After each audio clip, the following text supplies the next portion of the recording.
नमस्कार। बिहार विधानसभा में चुनावों के कार्यक्रम घोषित कर दिए गए हैं। ये चुनाव 2 चरणों में संपन्न होंगे, जिसकी तिथि 6-11 नवंबर है और 14 नवंबर को नतीजों की घोषणा भी कर दी जाएगी। इसी के साथ, इस घोषणा के साथ ही वहां पर आदर्श आचार संहिता यानी कि मॉडल कोड ऑफ कंडक्ट भी लागू हो गई है। तो आइए जानते हैं कि क्या होती है आदर्श आचार संहिता, साथ ही कुछ मूलभूत तथ्यों के साथ। तो देखिए, सबसे पहले तो बात करेंगे यहां पर जो तिथि है, 2 चरणों में यहां पर चुनाव होंगे और चरणों के साथ साथ जो चुनाव की रिजल्ट की घोषणा है वो भी बता दिया गया है कि 14 नवंबर को नतीजे आ जाएंगे। अब यहां पर 7.42 करोड़ यानी कि लगभग इतने जो मतदाता हैं उसमें से कितने पुरुष और महिला हैं ये भी देख लीजिए। तो यहां पर 3.92 करोड़ पुरुष हैं और 3.5 करोड़ महिलाएं हैं। ये अपने मत का इस्तेमाल करेंगे लोकतंत्र के महापर्व में। अब देखिए, यहां पर बिहार की कितनी विधानसभा सीटें हैं, तो 243 सीटों के लिए यहां पर मत डाले जाएंगे और इन 2 चरणों के बाद 14 नवंबर को नतीजे भी आ जाएंगे। लेकिन जो महत्वपूर्ण चीज है वो ये है कि आचार संहिता जो है इस तिथि की घोषणा के साथ ही लागू हो गई है। तो अब सवाल उठता है कि यह आचार संहिता होती क्या है। तो देखिए, जो आदर्श आचार संहिता होती है इसके विषय में भी हम बात करेंगे और सबसे पहले जानेंगे कि यह होती क्या है। तो देखिए, जब भी आदर्श आचार संहिता की बात आएगी तो जो भी राजनीतिक दल होते हैं, जो भी उम्मीदवार होते हैं, उनके आचरण को नियंत्रित करने वाले जो नियम और सिद्धांतों का जो समुच्चय होता है, जो समूह होता है, उसको ही हम कहते हैं आदर्श आचार संहिता यानी मॉडल कोड ऑफ कंडक्ट के तौर पर जाना जाता है।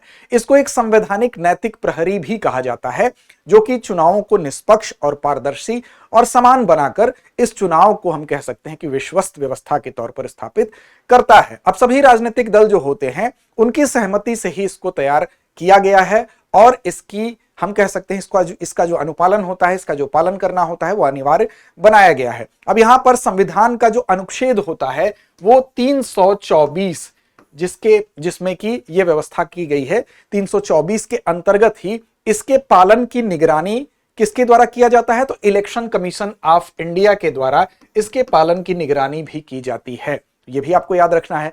अब देखिए, एक स्वतंत्र और निष्पक्ष चुनाव कैसे संपन्न हो, पारदर्शी तरीके से संपन्न हो, सरकारी मशीनरी का किसी प्रकार से दुरुपयोग ना हो पाए, साथ ही साथ जो चुनावी अपराध हैं या जो भ्रष्टाचार हैं या कदाचार हैं उनको कैसे रोका जा सके।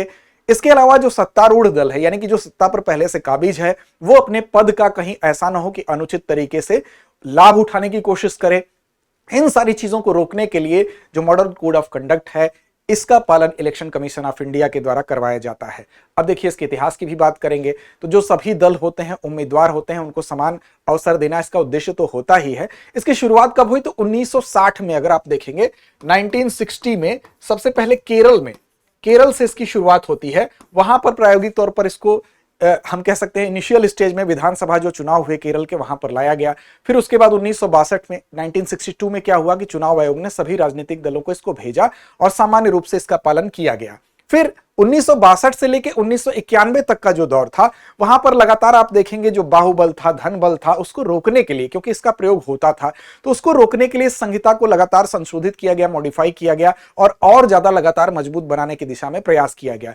फिर सत्तारूढ़ दल के हम कह सकते हैं आचरण को कंट्रोल करने के लिए इस आचरण को, सत्तारूढ़ दल के आचरण को कंट्रोल करने वाली जो धारा है उसको भी इसमें जोड़ा गया और 1991 में जो टीएन शेषन थे, तात्कालिक जो मुख्य चुनाव आयुक्त थे, उन्होंने अनुच्छेद 324 के तहत जो मॉडल कोड ऑफ कंडक्ट है उसको सख्ती से लागू किया। फिर 2013 में एक और अपडेट इसमें हुआ कि सुप्रीम कोर्ट ने चुनावी घोषणा पत्रों पर भी जो गाइडलाइंस होती हैं, जो दिशा निर्देश होते हैं, उनको जोड़ने का निर्देश दिया और 2014 के आम चुनाव में घोषणा पत्र संबंधी जो नियम है वो भी मॉडल कोड ऑफ कंडक्ट में शामिल कर दिए गए, एमसीसी में शामिल कर दिए गए। तो इसका इतिहास है। अब इसमें होता क्या है, तो देखिए, जैसे ही लागू होता है तो लागू होने के समय से चुनाव कार्यक्रम की घोषणा की जो तारीख होती है उसी दिन से लागू हो जाता है। यानी कि आज बिहार में अगर विधानसभा चुनाव की घोषणा हुई तो आज ही से यह लागू हो जाएगा और चुनाव प्रक्रिया जब तक पूरी नहीं हो जाती है तब तक ये क्या रहेगा, प्रभावी रहेगा।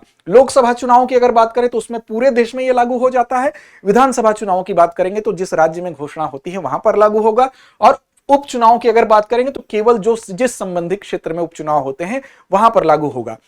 अब बात करते हैं निर्वाचन आयोग की। तो मूलभूत जानकारी ले लीजिए कि एक स्वायत्त और संवैधानिक संस्था होती है। इसकी स्थापना 25 जनवरी की तिथि को हुई थी। कब हुई थी, तो 50 में हुई थी। इसीलिए 25 जनवरी को राष्ट्रीय मतदाता दिवस के तौर पर भी मनाया जाता है। इसका मुख्यालय कहां है? तो नई दिल्ली में इसका मुख्यालय है, जहां से यह घोषणा की गई है। अब देखिए, चुनावों के संचालन और निगरानी का काम तो ये करता ही है, साथ ही ध्यान रखिएगा जो लोकसभा है, राज्यसभा है, राज्य विधानसभा है, राष्ट्रपति उपराष्ट्रपति के चुनाव का प्रबंधन कौन करेगा? निर्वाचन आयोग करेगा। अभी किसका चुनाव है? तो अभी चुनाव आपका राज्य विधानसभा का है, तो इसीलिए इसका कौन करेगा? तो इलेक्शन कमीशन ऑफ इंडिया यानी कि निर्वाचन आयोग के द्वारा इसका चुनाव का संचालन और निगरानी यहां पर की जाएगी। वहीं पर अगर ये पंचायत का चुनाव होता या नगर पालिका का चुनाव होता तो इसका प्रबंधन कौन करता? राज्य चुनाव आयोग के द्वारा किया जाता, इसका संचालन किया जाता, इसकी निगरानी की जाती। अब संविधान में निर्वाचन आयोग का उल्लेख कहां है? तो अनुच्छेद 324 में इसका उल्लेख है। इस बात को भी आप याद रखेंगे। आगे आते हैं अभ्यास प्रश्न पर और इसकी जिम्मेदारी अब छोड़ते हैं आपके ऊपर। प्रश्न आपके लिए है कि बिहार विधानसभा में अनुसूचित जाति के लिए कितनी सीटें आरक्षित हैं? विकल्प आपके सामने हैं, 35, 36, 38 या 40। तो इस प्रश्न का जवाब कमेंट बॉक्स में देना ना भूलें। लड़ते रहें, अपने लक्ष्य की ओर बढ़ते रहें। अब एग्जाम की तैयारी को और बेहतर करने के लिए हमारे चैनल को लाइक, शेयर और सब्सक्राइब करना ना भूलें।